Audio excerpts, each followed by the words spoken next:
ibu-ibu kalau nyuci makanan ya tetap dibilat, walaupun itu makruh, dengan keyakinan hati kalau saya tidak mencicipi ini maka akan berasa kurang. Nah, tidak apa-apa juga, karena ada masalah bisa. Ini penting ya.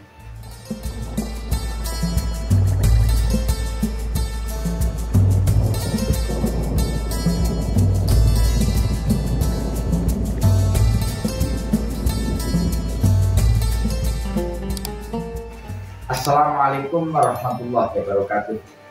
Sehat, sukses, berkah, optimis selalu. Ada puasa yang dimakruhkan, maksudnya perkara-perkara yang dimakruhkan dalam puasa yang kita biasa anggap biasa, karena makruh, tapi itu mempengaruhi kualitas, makruh di sini hanya yang berkaitan dengan ibu-ibu. Kalau nyicipi pak makanan, ibu-ibu nyicipi makanan, itu kalau nyicipi itu kan di lidah, dengan syarat ketika didilat sama lidah, kemudian dilepehke, dikeluarkan, maka itu tidak mengandung, hanya makruh saja, hanya makruh. Maka yang terbaik itu ya, kalau standar masak SOP-nya orang masak, maka pakai standar bagaimana masakan itu tidak berlebih, orang asinan ya, orang kurang asin dan sebagainya, dengan standar SOP yang bisa dilakukan secara standar. Maka baiknya ibu-ibu kalau nyuci makanan ya tetap dibilat, walaupun itu makruh, dengan keyakinan hati kalau saya tidak mencicipi ini maka akan berasa kurang. Nah, tidak apa-apa juga, karena ada masalah bisa. Ini penting ya. Tapi kalau tidak ada masalah ya, umumnya kalau masak satu panci, satu wajan, itu ya garamnya sekian sendok, gulanya sekian sendok, maka kalau sudah cukup tidak perlu dicicipi dah. Ini penting ya. Jadi makruh mencicipi makanan bagi ibu-ibu kalau memang di dalam hatinya itu sudah sesuai SOP, dia tidak perlu nyicipi. Disitulah iblis maksudnya. Makruhnya ibu-ibu nyicipi makanan, yole diputok ya bapak barang, dari apa?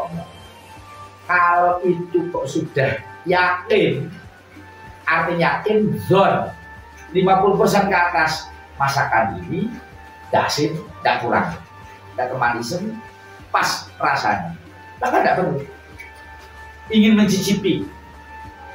Ini kebiasaan yang kalau diteruskan ketika ragu-ragu, itulah makruhnya dalam puasa. Iblis akan mudah diridu. Jadi mencicipi makanan akan berpotensi si pelaku pencicip ini taswis, ragu-ragu inilah yang akan menjadi hambatan dalam berkehidupan selanjutnya. Maka Bu, saya sarankan kalau sudah SOP jangan perlu dicicipi, standarnya jelas. Kalau merasa kurang yakin, 50% nih banyak tidak merasakan, baru membuat resep makanan yang berbeda dan belum pernah dimasak, hanya perlu icip-icip, maka itu boleh makruh tanpa ekses. Jadi ono makruh dengan ekses, ada makruh tanpa ekses. Yang makruh dengan ekses itu ketika sudah SOP masaknya dicicipi meneng, timbul keraguan-keraguan yang akan nanti bisa yakin, faktor keyakinan.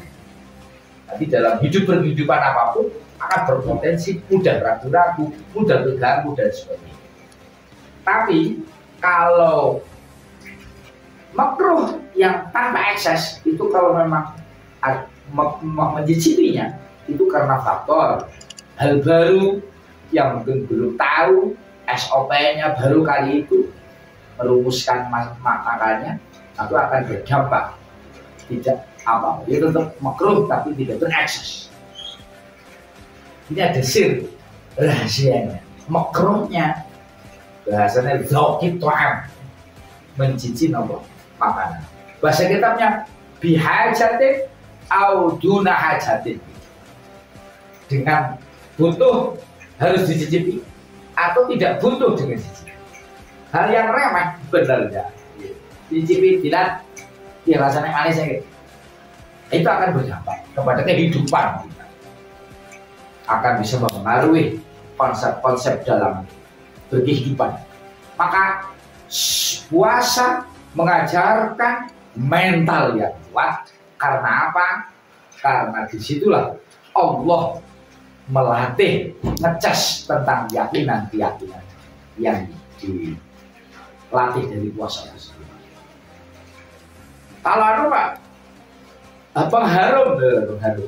Kenapa kok pengharum itu makruhnya digunakan? Itu ba'da zawal, setelah lingsir sering ini, setelah zuhur. Tapi sebelum zuhur no problem, tidak apa-apa, artinya tidak makruh gitu. Kenapa kok dimakruhkan? Sikat gigi apalagi, terus kemudian pakai pengharum setelah lingsirnya sering ini, karena disitulah Allah memberikan ketawaduan, melatih tawaduan dan passion,